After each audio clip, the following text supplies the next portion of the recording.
Our last speaker of the evening comes from Carolina's Healthcare. His name is Dr. Kevin Lobdell. He's Director of Regional CBT Quality Education and Research. And he's been a previous speaker at VCSQI, I think on a couple occasions, several years back. Brings a wealth of knowledge regarding quality improvement in the healthcare and cardiovascular arena. And his presentation is entitled High Value Cardiac Care. Thanks very much, Dr. Lobdell.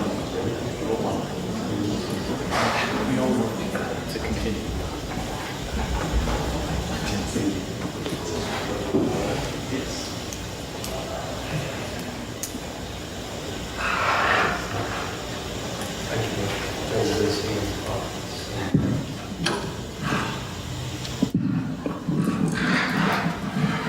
Yeah, I was also thinking, I got to follow this, but as I was sitting and thinking, I thought, we haven't spent any time at all on that or nothing significant. I guess what I spent my time on is eliminating the demand for that. So we'll talk about high value care. Brief introduction to the slide. Spent a lot of time thinking about these problems. In each and every case we had a problem. We've gone on to try to get academic rigor, put it before peer review. In the 13 years I've been there, I think we've had 40 publications and something like 84 presentations from it. So it's been a rich journey. And we haven't done it alone. We've spent a lot of time again thinking about the problems and sharing with other people. And even Alan, for instance, has come and visited on a couple of occasions, and we partnered with Henry Motorsports, another high-performing organization. I suggest that you consider doing that along the way with whoever in your areas are doing similar sort of things. So to begin with, I always try to figure out who are these people that are talking to me, so I thought I'd share that for those that I haven't been with in the past. And this is me. I was trying to think back, it's probably somewhere in the area 25 years ago, much like many of the people in the world, or in this world here, you know, cardiac surgeon doing my thing. This was when I was in New Haven. And then this is 2002 in Los Angeles from a car accident. And this was the injury where essentially my right hand was separated from my forearm, and that's what it looked like when it was repaired. And simply put, I went back, did a critical care fellowship, ran the ICU, went to business school, and then have really dedicated these last 13 years to try to work at high quality, high value cardiac care. And interestingly and appropriately, I think when I reflect on my journey, I realize just how quickly it goes. I'm now over 30 years doing this work, and in the last couple of weeks, the announcement of Carolina's Healthcare and UNC merging, it certainly needs to pass the FTC and some of the other things, but I think if you look at like those of us that are 60 plus or minus, it's amazing how much has changed in our lifetime in cardiac surgery. When I was in Minnesota, people like Walt Wilhigh were walking the halls, and I look at now these syncopated programs and the multidisciplinary teams. It's truly amazing what's gone on. So why are we talking about this? The problem that we're faced with cardiac care, cardiac services as youth evolved into is incredibly common. Some of the key highlights here, you look at 11.5% of the population with acquired heart disease, 3.7 million hospitalizations annually in the SDS database, 152,000 coronary operations, 2015. It's truly amazing how many people are affected. It's incredibly expensive. Some of the research that I've done, and you read different things, everything from what was charged, what does it cost per member per month, but it's incredibly expensive. Coronary surgery, $72,420, lobectomy, $39,000, restricted congenital things. It's incredibly expensive. ICU as well. 13.4% of hospital costs, 4.1% of national health expenditures.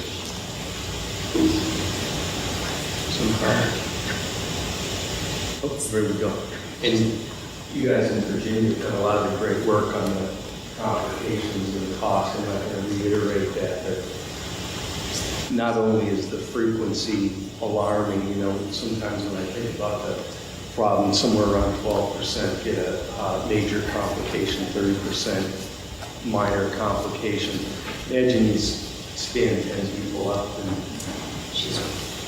one of you is going to have a major complication. 3 of you, it's like how many of us would sign up for that? We'd be, I think, somewhat scared. That is the reality of what goes on.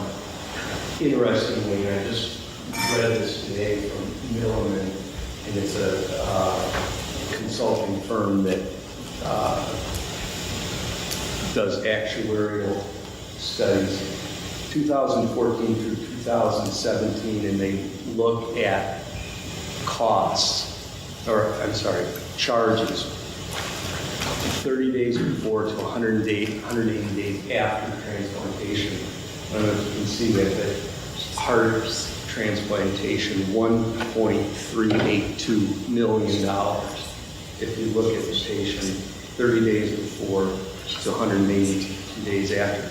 And if you think about that, where we're all going, population health and the coverage, those that are less than 65 cost these insurance programs $8.21 per member per month, and if you're over 65 or over, it was $12.23 per member per month. It's staggering the cost of these things. We've clearly got people's attention, and it's risky too, right? 2.2% mortality for coronary, 13.2%. I think you guys published on that in Virginia. And if you look at some of the things like Stat 5 category, in the congenital world, 16.8% when you're looking at things like morbid operations. So again, we've got people's attention. We're under the microscope. The way to think about these problems is always the value equation, where value is proportional to quality and inversely proportional to resources that go into it. I think what I've studied and thought a lot about is high performance, high reliability, and then also setting up systems to learn faster than others, because it may be the only durable competitive advantage. From the Hardball Manifesto, which was in Harvard Business Review a few years back, I love strategy number 2, which is plagiarize with pride. I mean, very little of what we do hasn't been done already. And I think for those of us that have been around for decades, maybe even in our own institution, and we've forgotten about it, it's truly amazing that anything that I say, I'll share, and anybody that wants to talk, visit, there's nothing to hide. I try to put all of these things out there, like the presentation, so that people can use them and plagiarize with pride. So high performance is marked by common aspiration, goals, alignment, accountability. Will add adaptability too, because as we were saying, the world changes so quickly. Breaking that down in a little bit more detail, these goals need to be specific, measurable.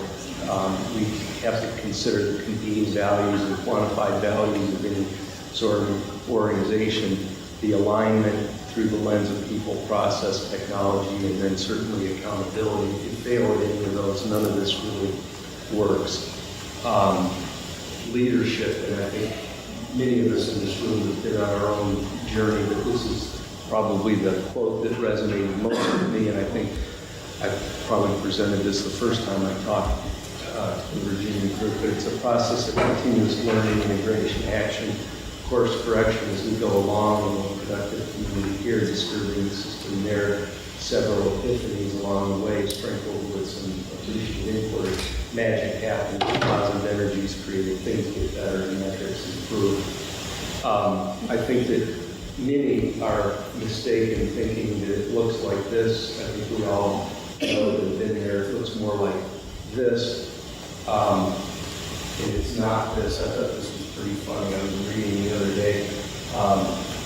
Here's your buzzword bingo card for the meeting. If the boss uses the buzzword in the card, check it off to fill the role and then they go on to the boss.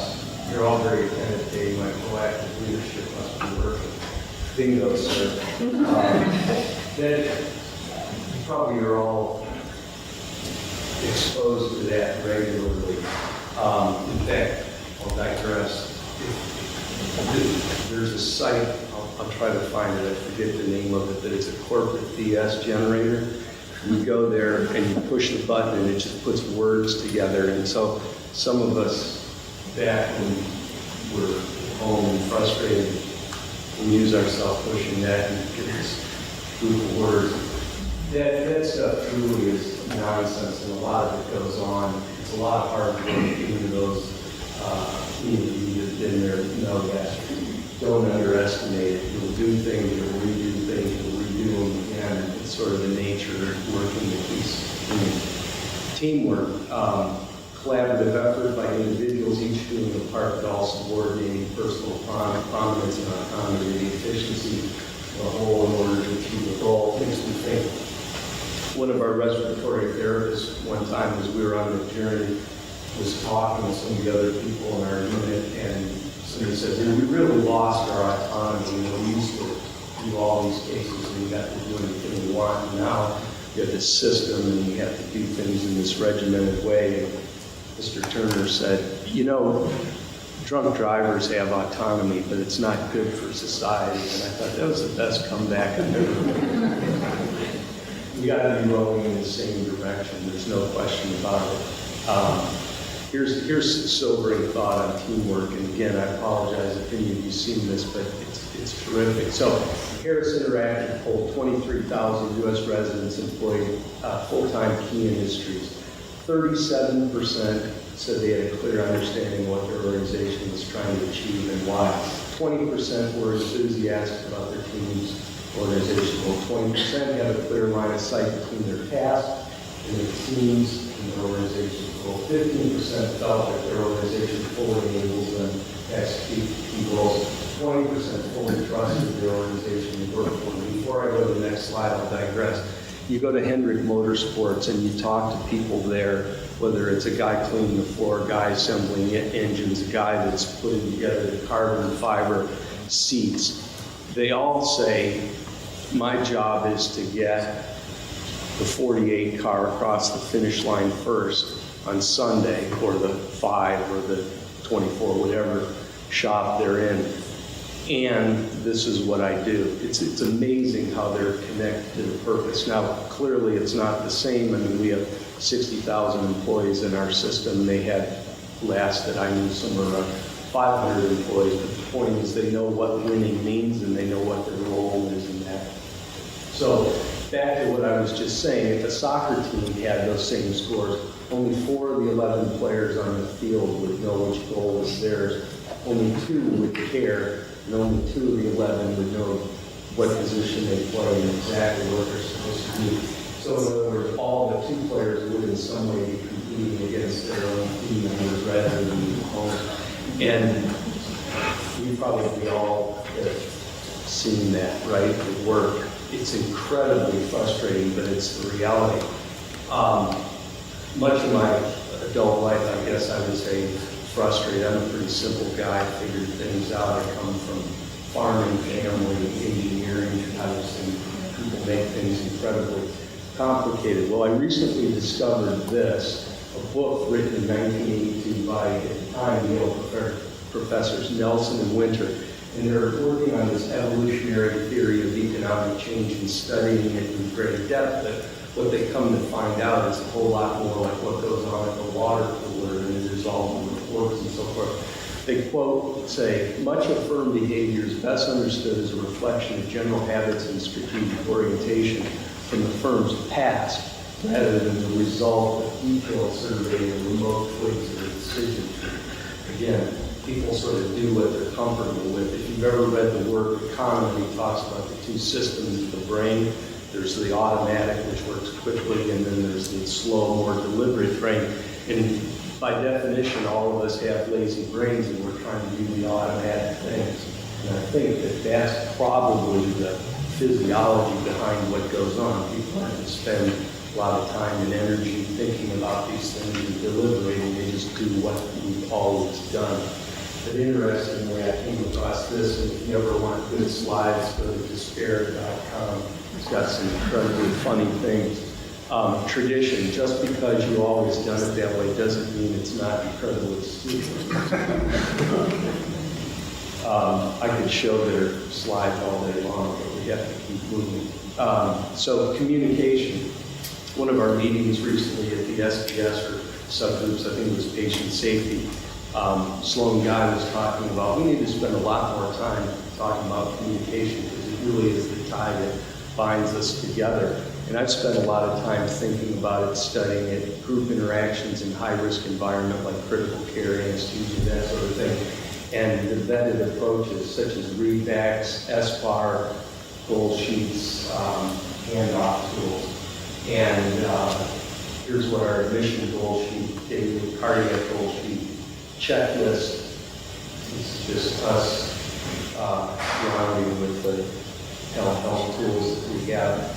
And if you don't think that those things are necessary, and we do get pushback, it was illuminating to me one day when I ordered pizza for our girls, and the delivery guy came and there's the box, and here's the checklist on the pizza, right? So I used that to try to explain to our team, like, if it's important for something as simple as making pizza, if we're operating on people and 2.2% of coronary are dying, 13.2% of dads are dying, and 16.8% of Norwoods are dying, you know what? We can use checklists. It's not always welcome.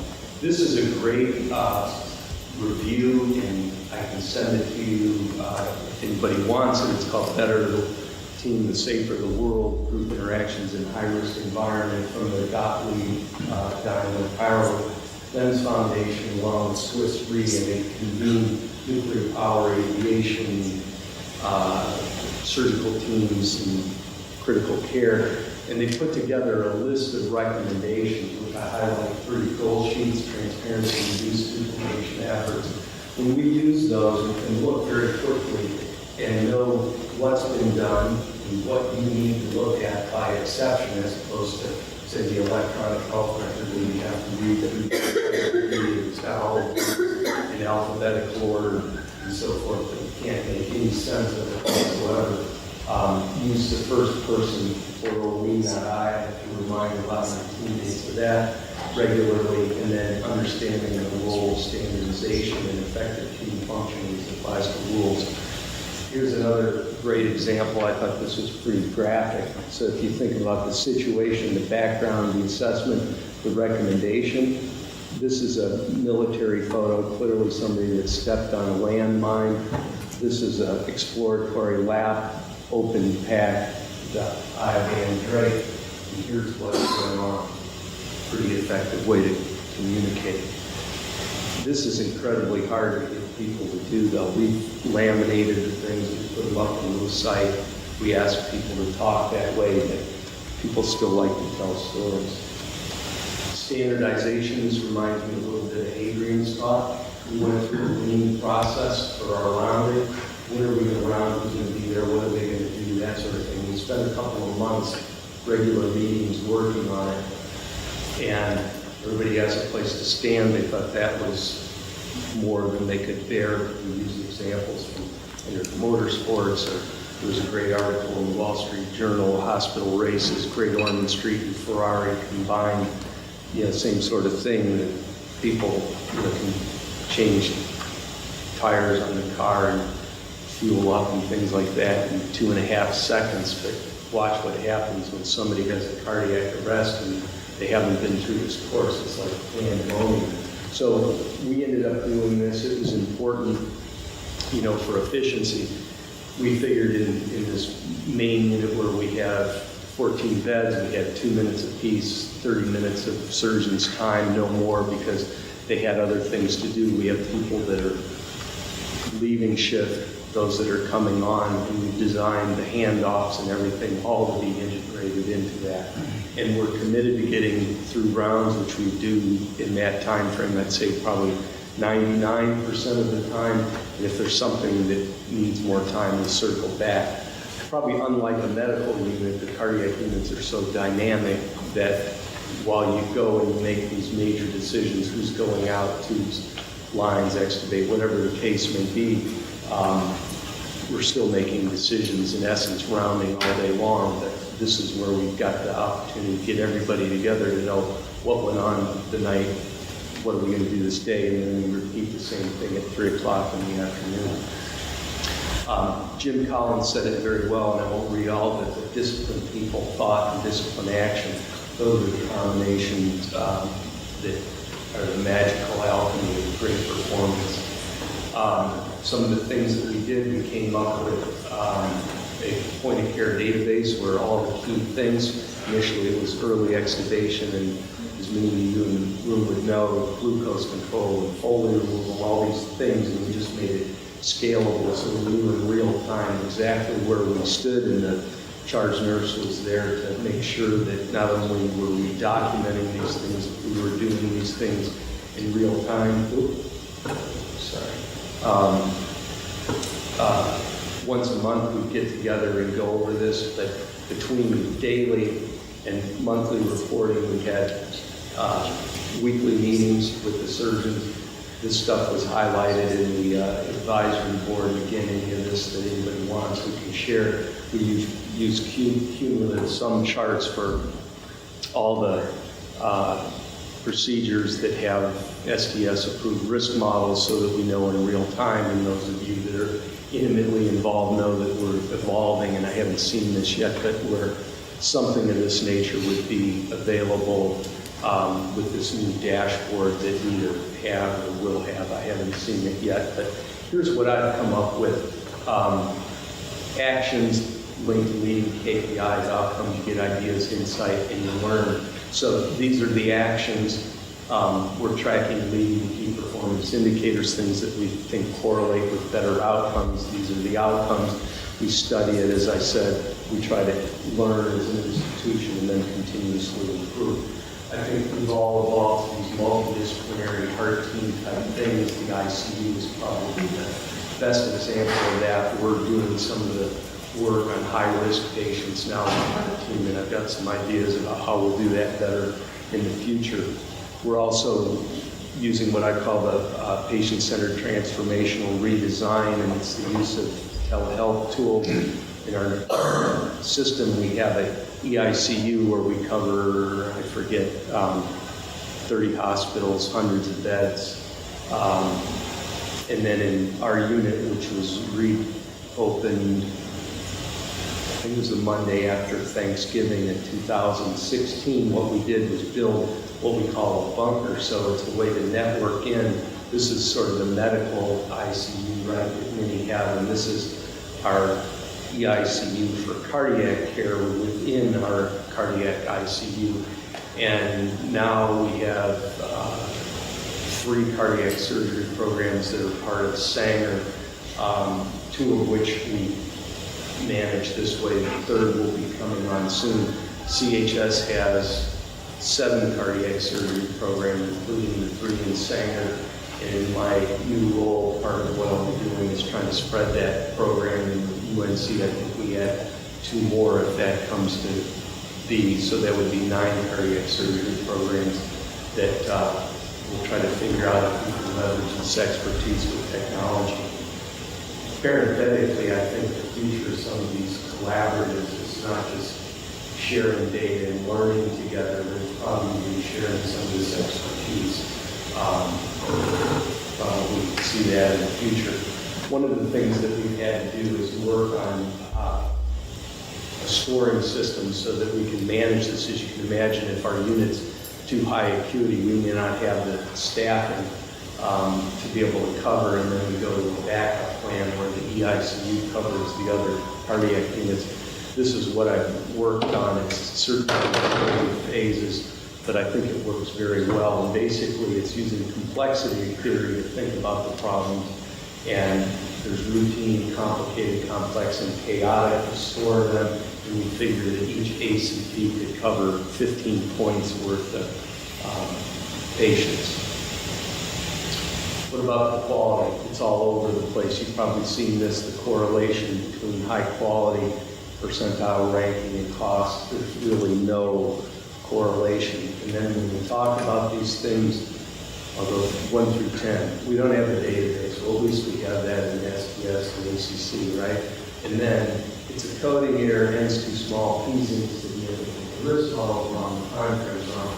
Outcomes will be better when we hope it improves, and by the way, hope's not a viable strategy. Reshuffle the deck, and even whack them all. One thing that I would reinforce is the following. George E.P. Fox was a statistician who said all models were wrong and some are useful.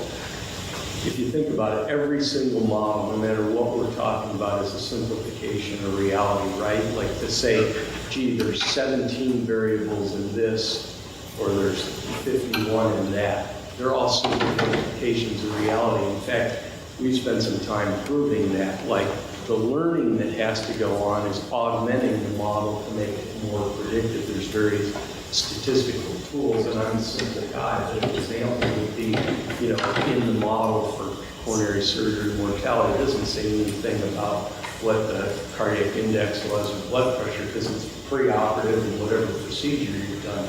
But if you have people that bleed or that are in shock, clearly they're not going to do as well. So from a quality improvement standpoint, you can use that model, and then you can think about what are the key variables that are there, and you try to control those things. In other words, just enough information to take the next step in learning.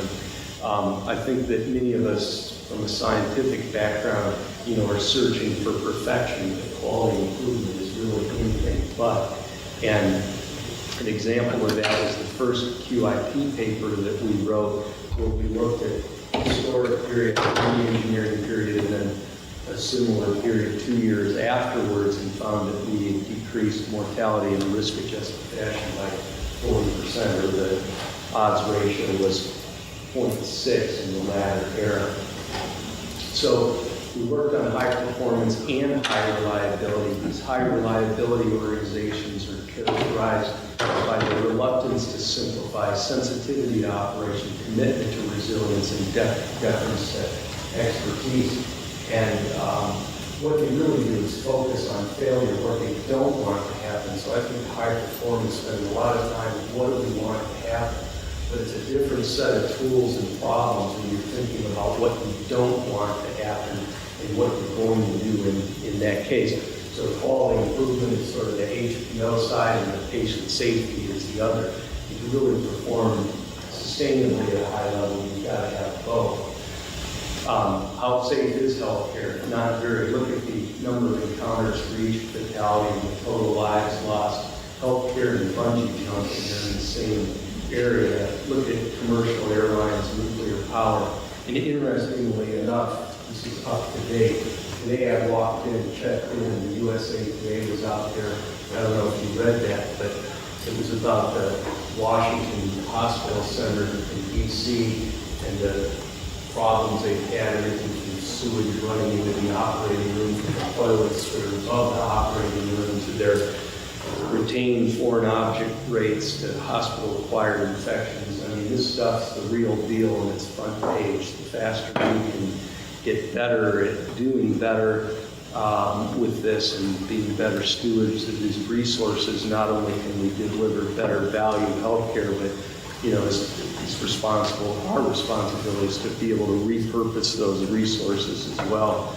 Various waves of innovation, back in the day, if you go back a few decades, we talked a lot about improving the surgical techniques, and then I talked about things like checklists, but we're now into that more ethereal, harder to measure area of teamwork and some of the patient safety issues.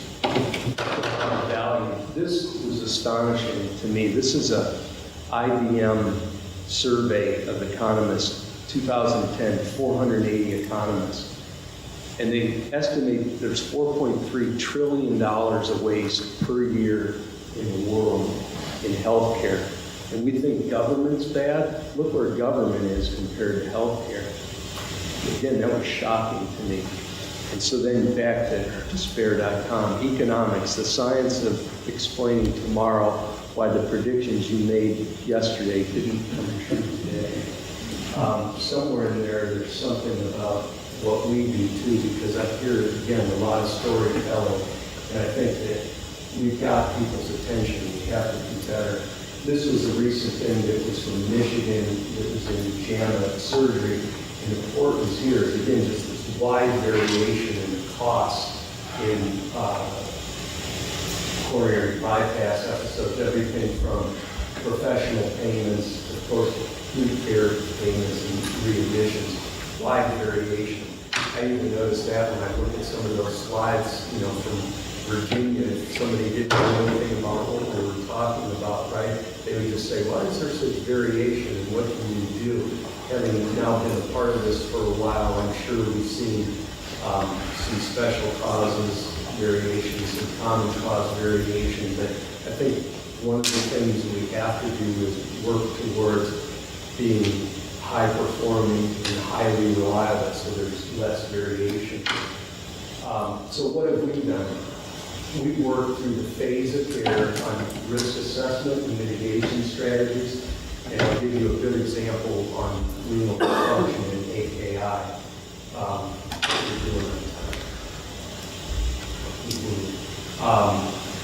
I won't bore you with the details. It's a pretty complicated problem. Somewhere around 2.2% of the patients that have coronary get acute renal failure with the current definition. It's very costly. I think Virginia showed somewhere like $43,000 per case. It's more than that now, $60,000 for incremental cost isolated. So one of the things we did along the way, this is a very simple sort of observational thing, is I was working with our NTs and one of them said, I want to be able to codify this so we can share it with those that follow. So what we did was look at volume expansion and support index SpO2 in the first hour. Still not here? Sorry. And what you see is that you give volume less over the first hour and CVP goes up, right? Inotropes, if anything, went up a little bit. Cardiac index up, SpO2 down, very reproducible, nothing magical, just we did that because we would have anesthesia colleagues that would come out with no drips, turn the drips off, they came back through the unit, that sort of thing. People excited about weaning drips, they'd say, gee, the index is 2.4, we don't need to do that. And what we said about showing was what these patterns were and why it was important. And then when we did get oliguria, you have to think pre-renal, renal, post-renal, and take my word, 95+% of what we see in cardiac surgery is pre-renal azopenia or oliguria. And so treated as indicated with intravascular volume expansion, inotropic support, most commonly dopamine. There was a reason. Make about 1.25 times as much urine when you get dopamine, which is valuable to reduce the time that you're out of the box. Good output, good SpO2, good pressure, enough urine. When you start having low urine outputs, people start doing things like calling and volume and Lasix and all this stuff that's not necessary. And I like to have the patients just sort of flow through with minimal number of deviations of time that they're out of the box. And I think that that is one of the secrets. It's also operationally advantageous in our facility because if somebody is still lower pressure, maybe marginal urine output, they can go to our floor on dopamine, but nothing other than that. So there was, again, an operational strategy behind that. And then, if necessary, we've done all of the things. We'll give mannitol, which, as you probably know, is an osmotic diuretic, and also oxygen-free radical scavenger. This part, I can't prove its benefit, but what I'll get to is what went on. I get to CHS in 2004 and inherited a renal failure rate by that old definition of 9%, which is about 3 times higher than the national average.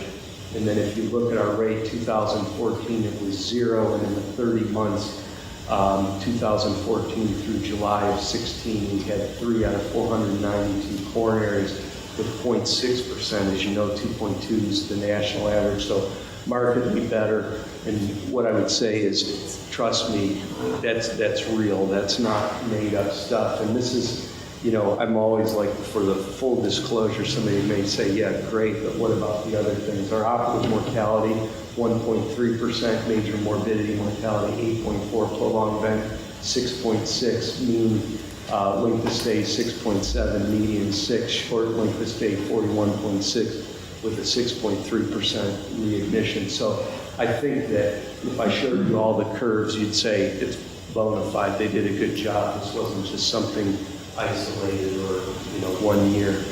This is what the odds ratio was. What I found in studying the SDS database over time, and somebody here may know more about that than I, when you start getting into the area of 0.6, it's pretty hard to do better than that when it comes to your odds ratio. And what I point out here is the ramifications for AKI, whether it's mild or moderate, is really significant. So what have I learned? Success comes from doing common things uncommonly well.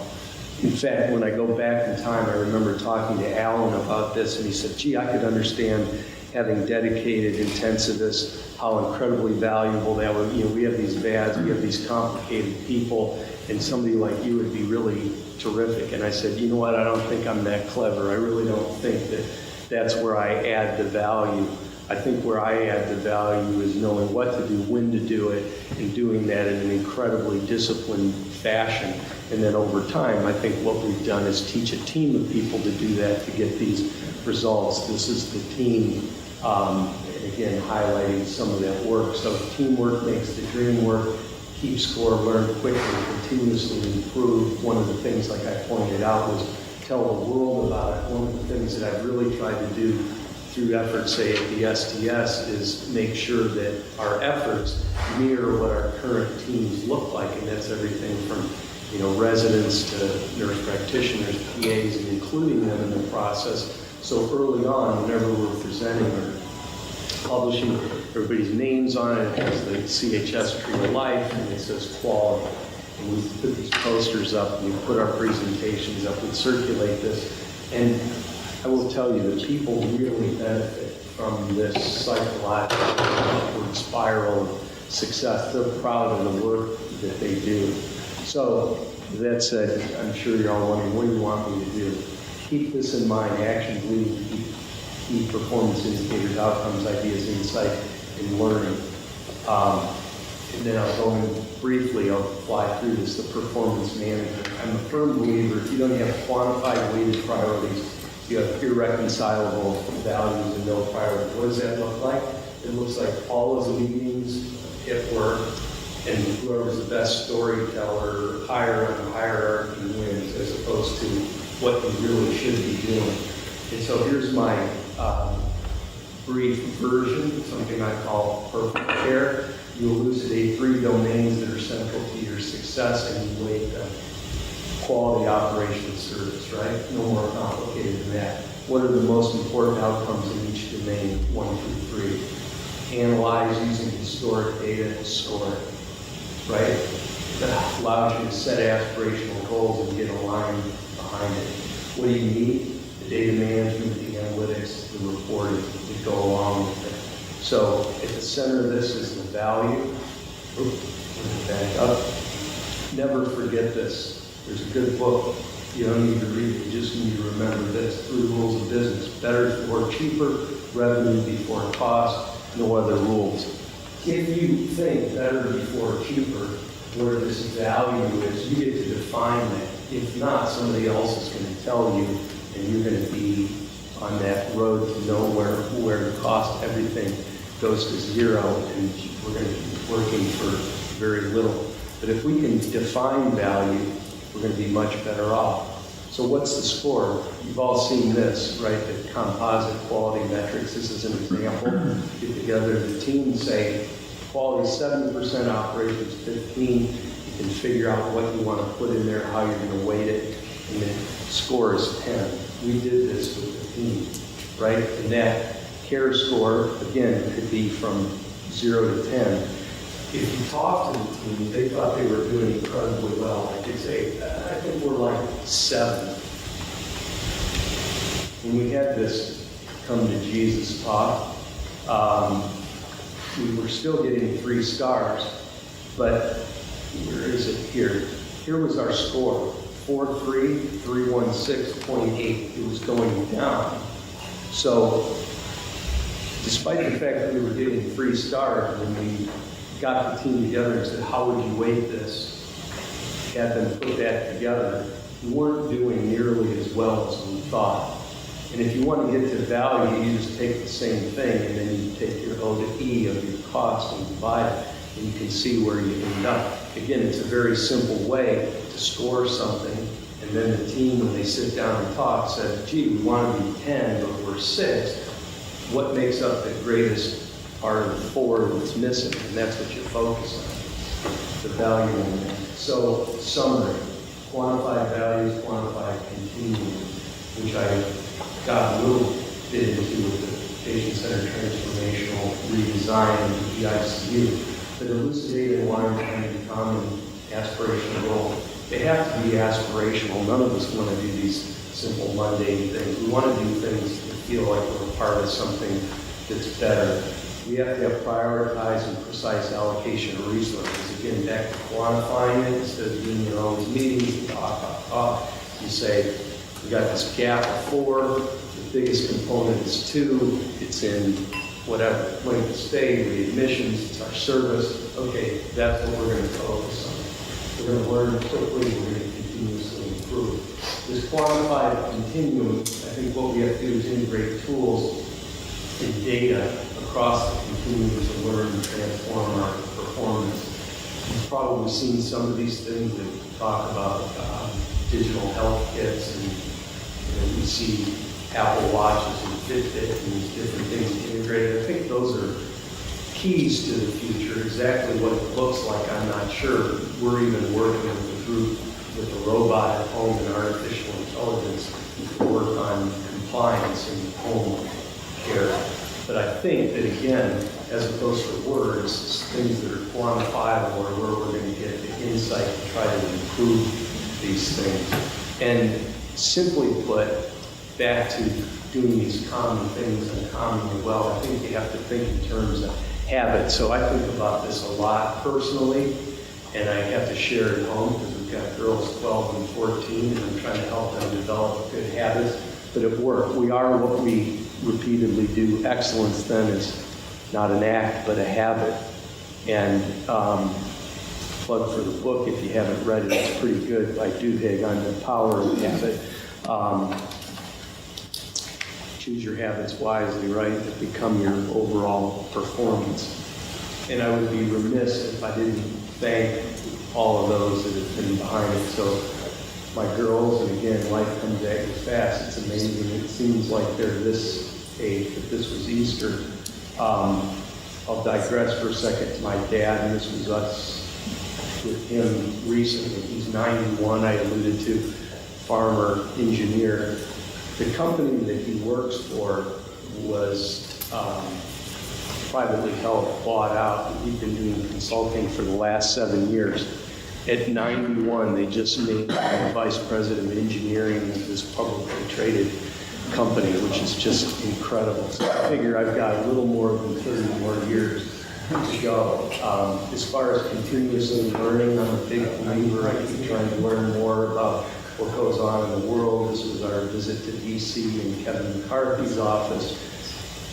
Next week I go for my second course. I'm trying to learn to drive a little bit better, and those that know me know that I'm passionate golfer. This was last year, the 7th day roundup, and this year I was fortunate enough to be on the committee for the PGA Championship, and this is just after Justin Thomas won the PGA Championship at Quail Hollow, and I said, let's get a picture, but I didn't know how to do a selfie, so it was a lot of fun. So with that, I complete the talk. This is Sutton Bay where I showed you the picture from golf and beautiful evening sunset. Open to questions.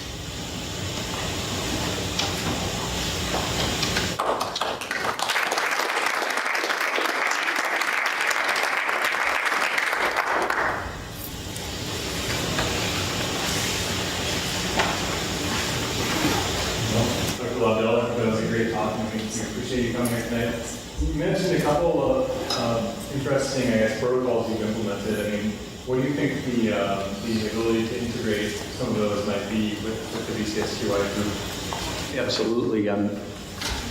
I talked with you a little bit about it, talked with Alan.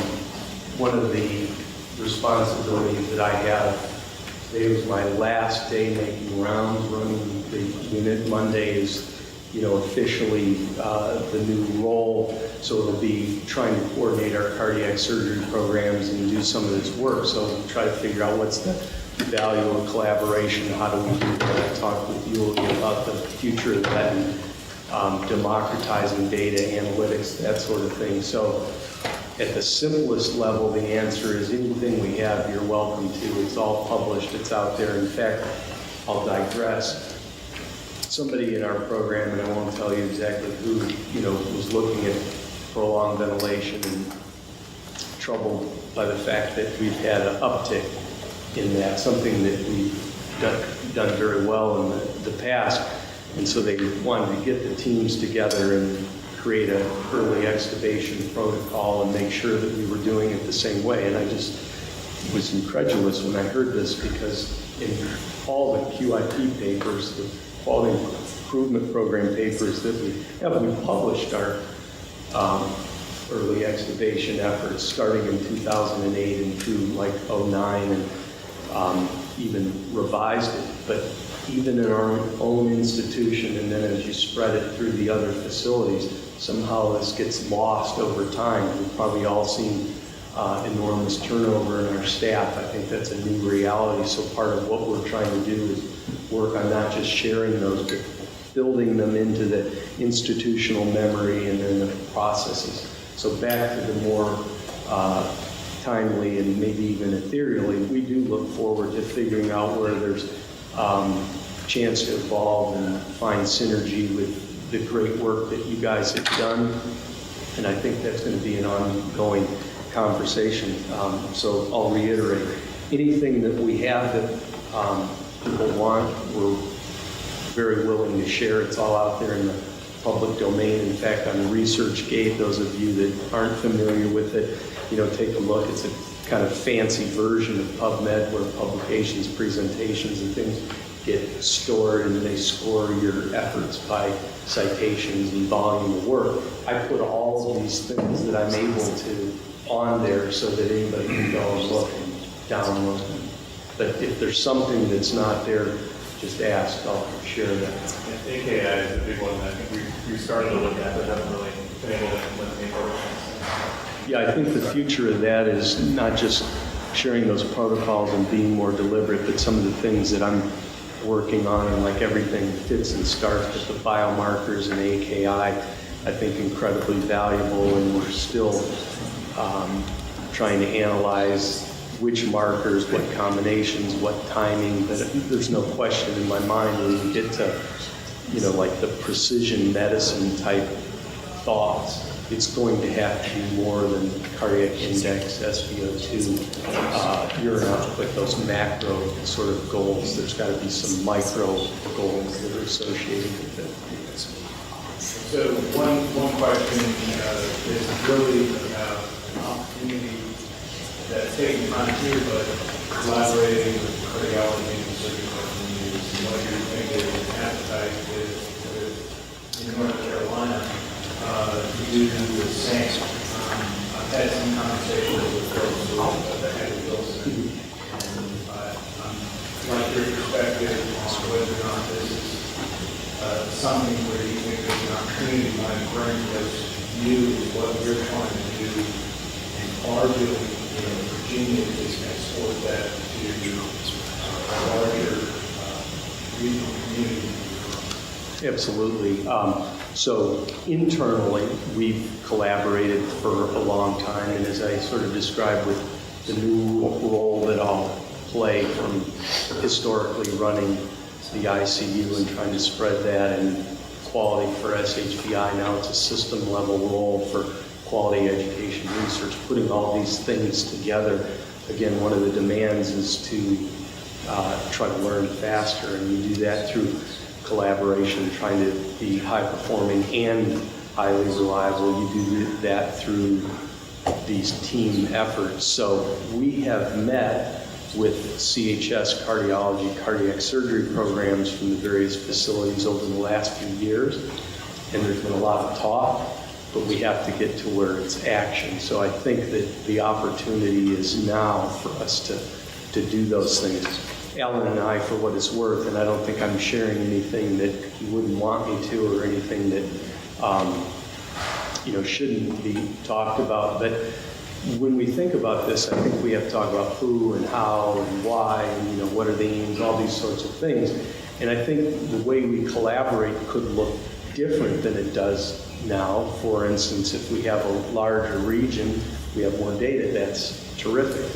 The disadvantage is it's probably harder to meet in person with the same frequency, so we're going to have to get through some of those barriers, and, what's the right technology to join us, that sort of thing.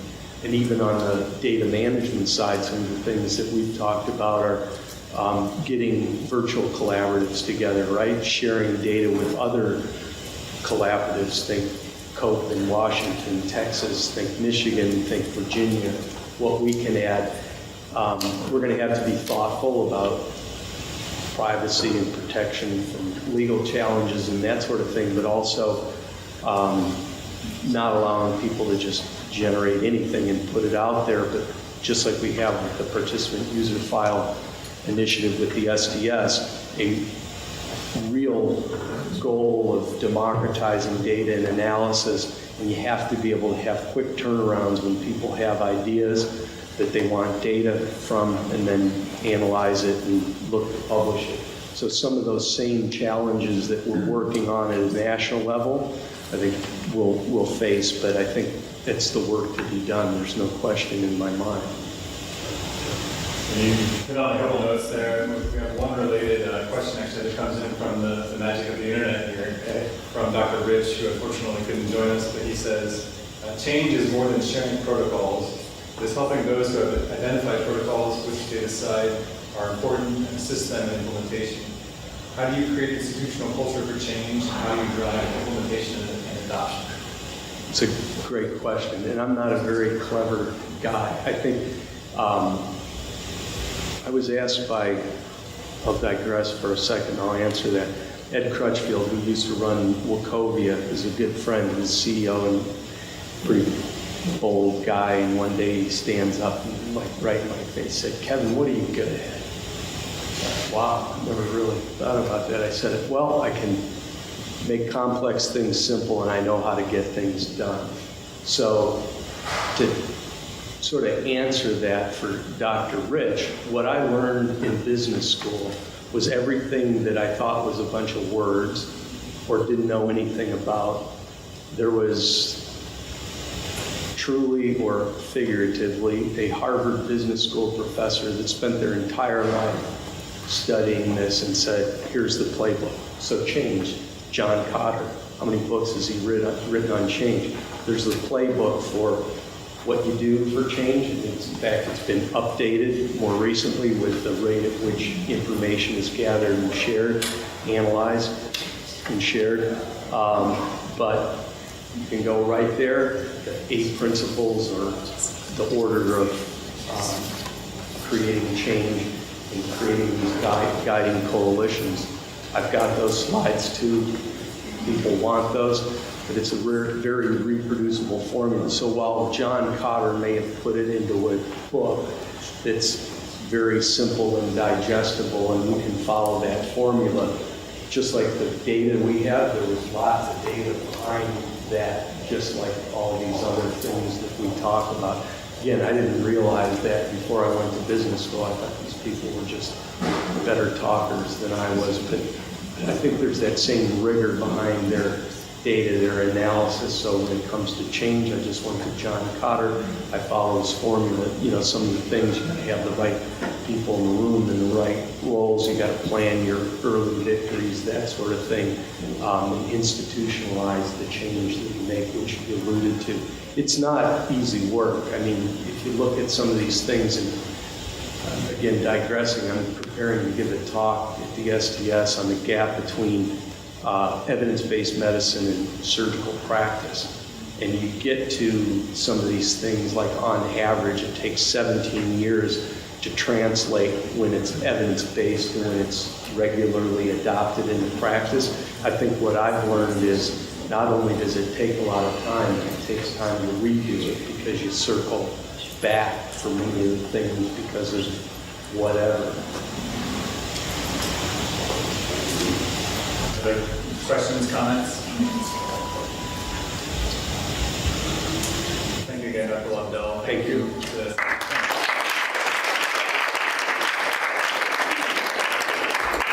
A couple exciting partners here, the VCSQI team as well as Dr. Lobdell. We encourage you all to send in your feedback, any questions, comments, ideas you have are more than welcome. If you did not sign the sheet in the back, so let us know you're here.